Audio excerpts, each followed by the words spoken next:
Hi, I'm Paul Blunden. I'm founder of UX247, and today I'm going to be carrying out another interview in my series on research programs. This series is seeking to understand the similarities, differences between research programs, what are the benefits, why we should think about using them, and how they fit in with all the other research we do. Today, I am delighted to be speaking with Tomer Sharon. He's written widely on research, design thinking, various things. He's got 3 books out. He's held roles in Google, Goldman Sachs, WeWork. He's a industry guru, to say the least. He's going to be talking to me about continuous research. And I happen to know that's already got a link to repositories, so I'm really looking forward to finding out more.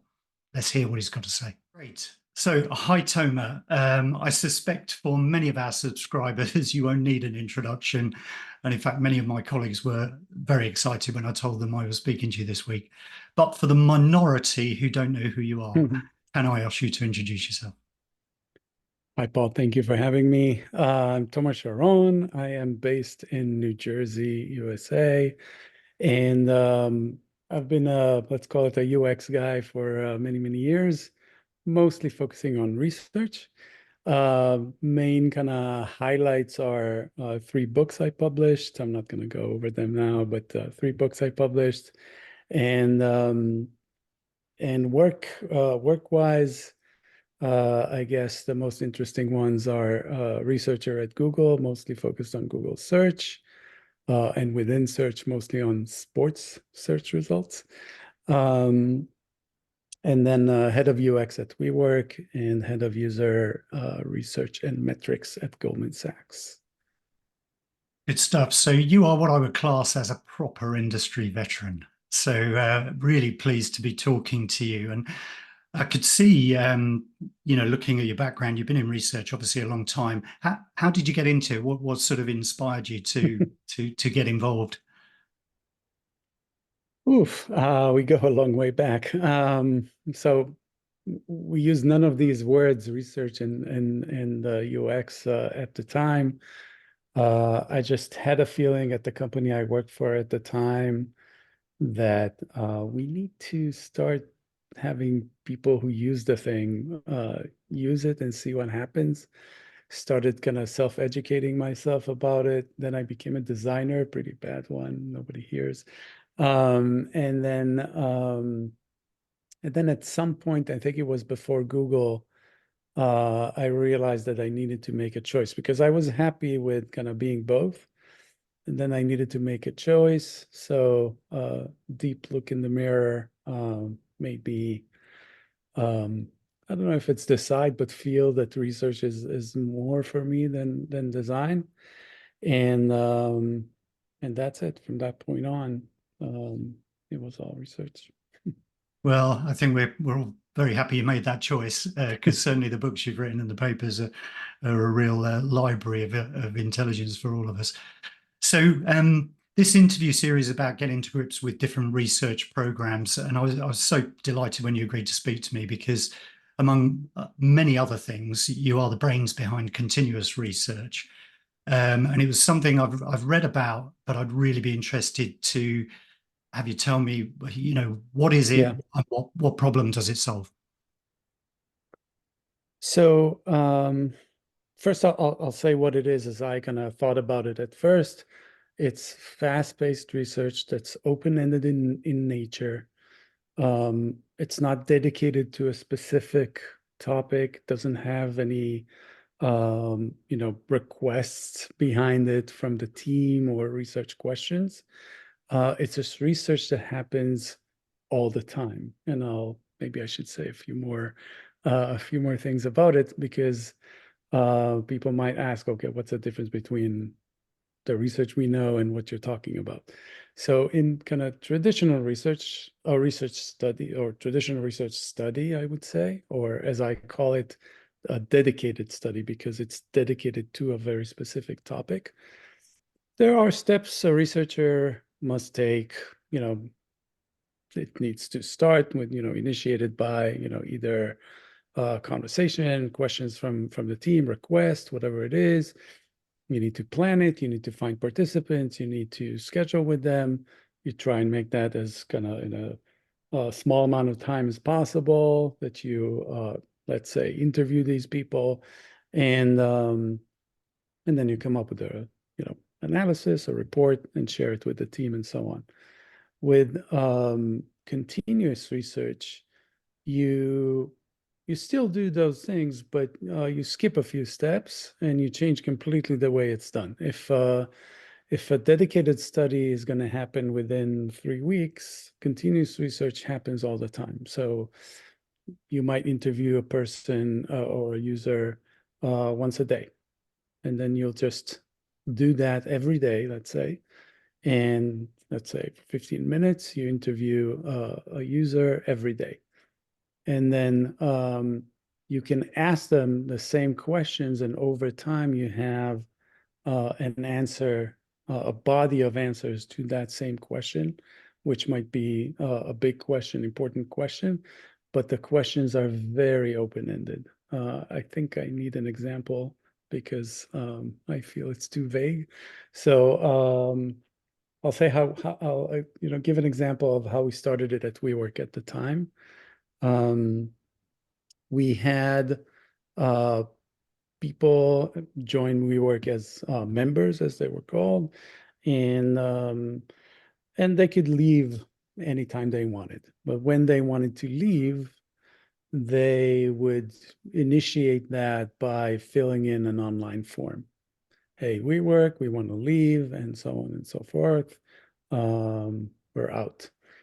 The time, sometimes there was some time between that form kind of submission and the actual day when they left, because let's say they submitted that form on the 4th of the month, but they paid until the 30th, so they'll stay and leave on the 30th. So we had some time. So we kind of connected with that database of people who informed WeWork that they're leaving, and we asked them to be interviewed. And it wasn't an exit interview. It wasn't, our goal wasn't to persuade them to stay or anything. We wanted to know a few things. And we just interviewed as many people as possible. I think we did it with hundreds of people. It was very short, 15 minutes. And we asked, why are you choosing to leave? We asked, what was good about WeWork? What went well? And how could WeWork improve? And if they had trouble answering that, I specifically kind of put more sizzle on that question and said, if you had 15 minutes with the CEO, what would you tell him? Things like that. So I didn't know, nobody, on the team knew what they're going to answer. They could speak about, um, bad coffee or a noisy environment or the beautiful design of the space or whatever it is, but they chose what to talk about. In any case, we collected all of that and added that into a database. And then eventually we could say, with very high confidence, we could say, here's why people leave WeWork. And at the time, we found that there were, if I remember correctly, 73 reasons why people leave WeWork. But that's too much, right? So we saw that, the top 5 reasons represent 50% of people who leave. So, okay, let's take care of that. So it gave us a pretty good idea of what needs to be, not what needs to be done, but what needs more focus, what needed more focus from us. Now, the beautiful thing about it is, let's say we could always add one more question. So let's say, I love examples about coffee, so let's pick coffee. Let's say the person responsible for buying coffee for WeWork is very interested in feedback about that. So we could add, for 3 weeks, we could add a question about how satisfied are they with our coffee, why or why not, why, yes or no, and then we could provide an answer to that person. So it's very easy. We didn't need to tailor a study, invite participants. We had them already, and especially when they're leaving, they felt very open to kind of say things. like that. And so that answers a lot of the question, or one of the big questions I had about Mhm. continuous, which you sort of said when it's not with a purpose compared to a project, but actually there is a bit of a purpose there around a Or theme, I guess. So is it that the theme is bigger, longer, rather than very project specific? I think the questions that we asked at WeWork are very well representative of the type of questions that are good for this type of research, because they'll always be relevant. You always want to know what's good and what's bad about your product. Nobody needs to ask for that. Nobody needs to, bump into something and then say, okay, we need to know this. These are questions that everybody's always interested in. And there are a few more like that, or maybe not a few, more like that, that are not very specific and dedicated. And this is where it fits really well. Gotcha. And you mentioned, the comparison with other research methods. Does Yeah. continuous replace sort of discovery research or evaluative research?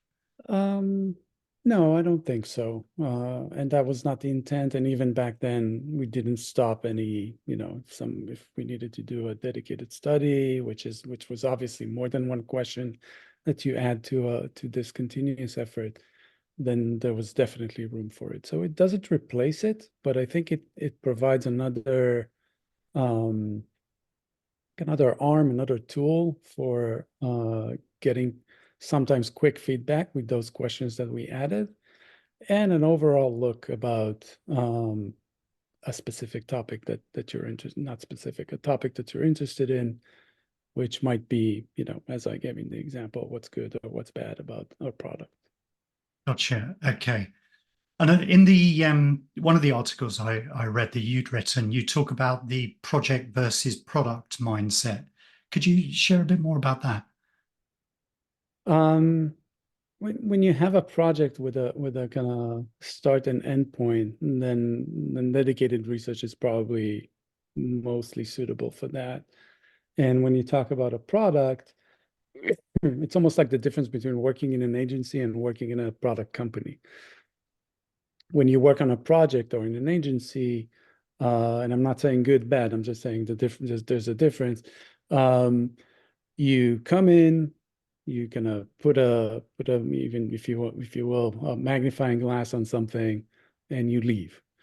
With a product, you keep doing research. As a researcher, you see how the product is growing, how the product is changing. You have all this history with the product and with the team, and then you can do kind of longer term studies, um, such as ones with using continuous research. That was the point, I think, in that distinction. Gotcha. And I think you first wrote about it in 2018. Has the approach changed or matured, adapted over time? Uh, Hard to answer. I mean, for me, not really. Honestly, I don't really know about other companies who, you know, adopted it and then changed it. Maybe, probably, but I think it's another way, another tool for people to use. And as always, with things that I kind of put out there, I'm happy to see people kind of adjust them and kind of fine tune them to their needs. So I guess the answer is probably yes, but I don't know, many details about that because, Gotcha. I live in my own bubble. Yeah, as we all do. Um, I wanted to ask because I think the you kind of said it yourself when you're explaining it. It needs more explanation because it's almost an intangible at some point. When you're Yeah. trying to convince a budget holder who might not be a researcher how to do this kind of thing, how do you go about convincing them? Um, I don't know. Do you need to? I mean, there are things there are things that are, maybe I'm naive still, but there are things that are still, you know, nobody's going to argue with a researcher about them. So it's, to me, it's like, picking a method is one of them. Maybe they'll have questions, but picking a method is one. Um, Deciding on the length of a session. You don't need any approvals for a session to be 30 minutes or 45 minutes or 60 minutes. It's completely up to the researcher. So I think a researcher, when they have a question in mind, I think the only thing is um, kind of working with the team on, is this question interesting? Is the answer to this question interesting for you? And if it is, then we'll do what we can to provide an answer with high confidence, and this is the method we're going to use. I don't look for approvals for methods. Maybe some people do, but I don't. Yeah, no, okay, that makes sense. I guess where I was coming from is feels like an organization doing research who's quite project mindset, Mhm. who's then got to sort of invest in a continuous research program, might find that quite hard to sort of square away in terms of, well, what do I get back? There's all this going on, but because it's not Big- attached to a project, if you like, or a product. Yeah, the biggest challenge I've faced was not with, my stakeholders. It was with researchers on the team. Right. Okay. Um, because to researchers, it's a meaningful change. I mean, there's almost, it doesn't follow the kind of what they do um, on a kind of regular basis. So that was the main challenge for me, um, especially, and I'm sure we're going to get to that, but especially when I talk about kind of adding those insights from what we learned to a repository. Um, so researchers were sometimes more difficult to persuade, I would say. Right. Well, you've linked neatly to, I think, the question I wanted to ask you, which was about now we know kind of what it is and why people Mhm. need it, what organizations need to do to make a success of it. And I think it sounds like repositories is key. I think it is. I mean, everything we learned there, we kind of added into a repository we created at the time, and it was I don't know. To me, it felt like it's worth its weight in gold. And it fits really well, kind of continuous research to a repository where you atomize your insights not into reports but into single insights. And we had a lot of these single insights during these continuous conversations with our exiting users. And do you think organizations need to sort of change their approach to using insight if they're going to go down this route of continuous? Um, I mean, really, nobody cares. What they care is that they have a question and they want an answer. And I think it's, in a way, it should be, but it's going to take a long while to get there, but it should be almost like electricity. Hmm. You put the plug in and it works. Do you care what happens in the wall? No, you don't. You have a question, you get an answer. Do you care what the researcher does? Generally speaking, you care. You want it, as electricity, you want it to be safe. You don't want to burn the house down. You don't want people to die.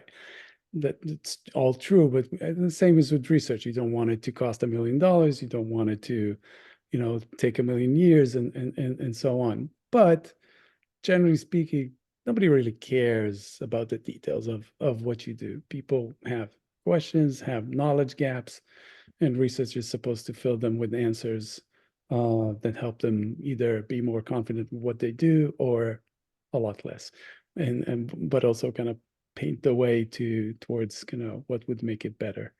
Um, so yeah, I don't look into kind of I don't think people are kind of very interested in the details. Most people, I would say. Gotcha.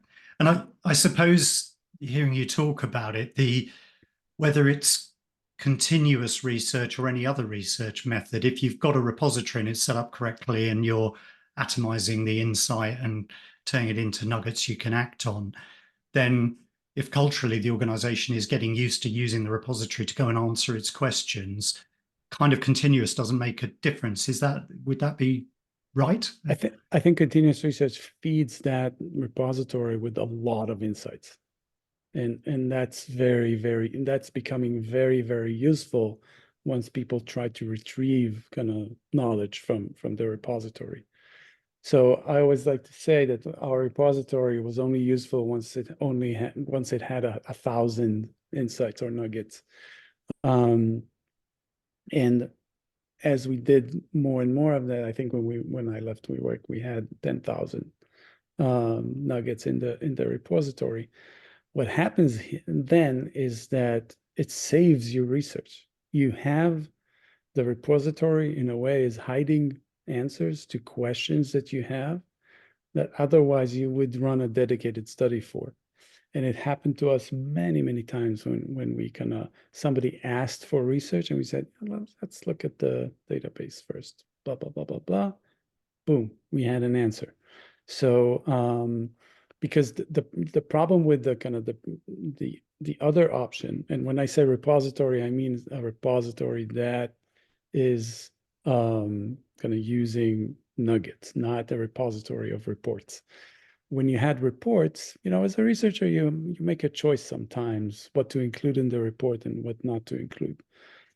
The biggest example, which I'm pretty sure every researcher faced, or probably facing all the time, is, we had, let's say, 5 research questions. We have answers to these questions, but we also find 7 answers to questions nobody asked, or we were asked to do a usability test and we did it and we have what we need, but we found so many things, let's say 70 things that I don't know that we wanted to report on.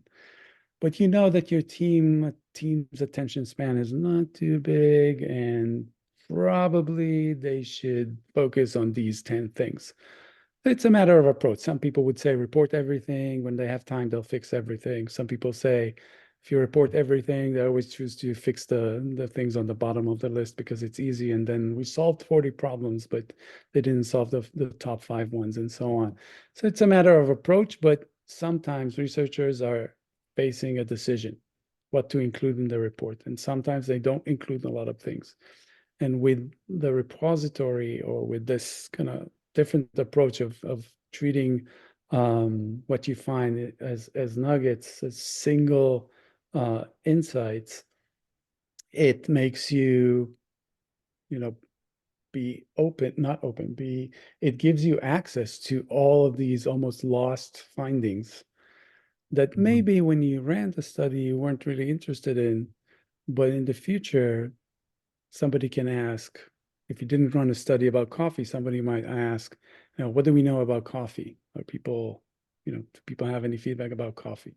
So, and you never ran a study about coffee, but maybe 17 people commented about coffee and said some things that were useful that were added into the repository, and then you have it.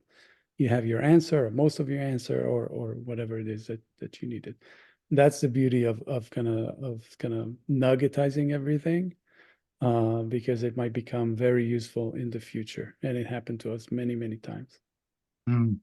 Yeah, I can see that it would offer huge benefits.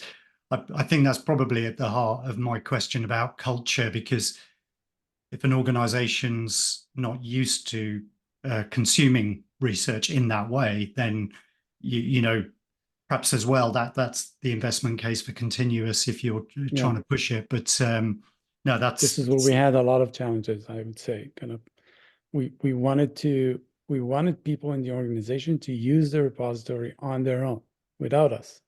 You have a question, go type it, and you will get an answer. That was the hardest part, I would say, kind of promoting it and having people kind of actually use it. Gotcha. And would that be the biggest challenge also of sort of getting continuous research programs up and running, or are there other challenges with that?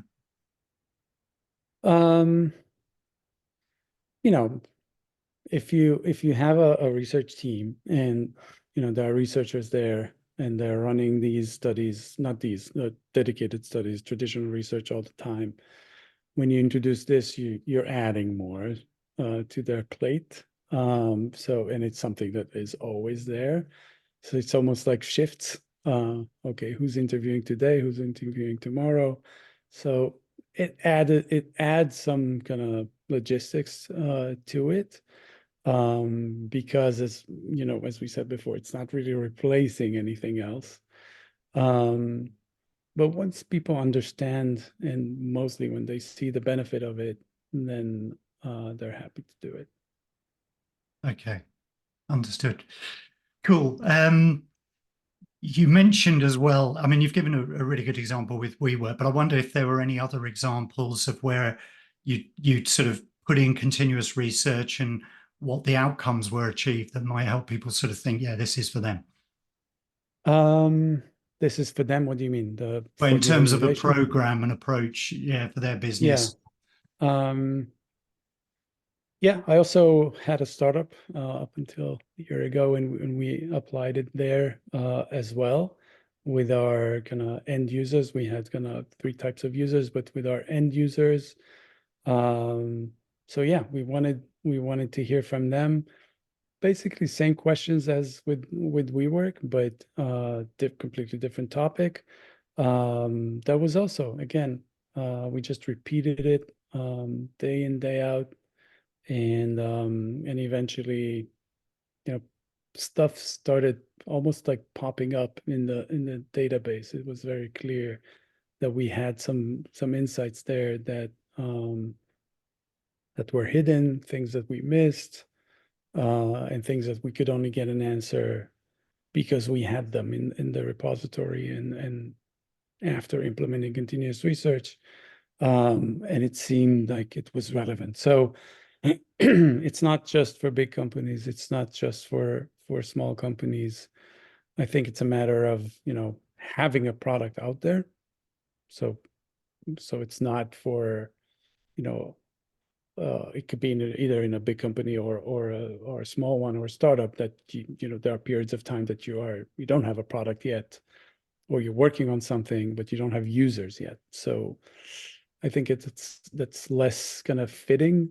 You can always, I mean, there's no bad thing of talking with the user every day, but for the purpose of what I'm trying kind of to learn from continuous research, I think it's more fitting once you have something out there that people can, I always like to call it, kind of poke and use, and then it works best, I think. Okay. Now we're getting close to time, but I think the penny's starting to drop for me, and I wanted to go back to one question just to probe a bit. So it feels like if we're running an organization, particularly in a brand, I mean, I run an agency, so it's slightly different. But if I'm in a brand and I'm running a research team, if we choose to run continuous research, am I right in thinking you're not describing this as we have a continuous research team? It is something that the research team does on top of the other research they're doing, just because it's regular, it's small. Is that how operationally this works? That's how I worked, but I'm assuming, and you just reminded me of something from the Google days at the time. Nothing about continuous research, but at the time, Google started they called it a rapid research team. And these were kind of more junior researchers led by a senior researcher. And all they did was usability testing. That's it. So they decided at the time to dedicate a team to a method. I think only when you're not when you're Google, but when you're big enough, then you can play with these things and see how it works. I never tried it, so I don't know if it's um I don't know if it has any kind of strong benefits. No idea. Maybe. Gotcha. Okay. Cool. That's brilliant. Mhm. Well, look, before I wrap up, I wanted to ask, is there anything else that I should have asked you that I haven't that would sort of reveal more about this area? I think the biggest thing is trying it out. Kind of not being afraid. It's not, you don't need to learn anything new to be able to do that. if you're a researcher, you already have the skills. So I think most of kind of the adoption is kind of held by kind of the elephant in people's minds, but it doesn't really exist. Okay, thank you. Well, look, Tomer, it's been a pleasure speaking to you. Thank you so much for giving me Thank you. your valuable time. I've learned well, everything I wanted to about continuous and more. But yeah, thank you very much. I'm sure our subscribers are going to really enjoy listening to this interview. Sure thing. Thank you, Paul. What an interesting interview with Tomer. I hope you enjoyed it as much as I did. I think I finally really understood what he's talking about with continuous, because I was struggling a little bit with, well, there isn't a thing. It's different to product research where there's kind of a goal and everything else, or project research, I should say.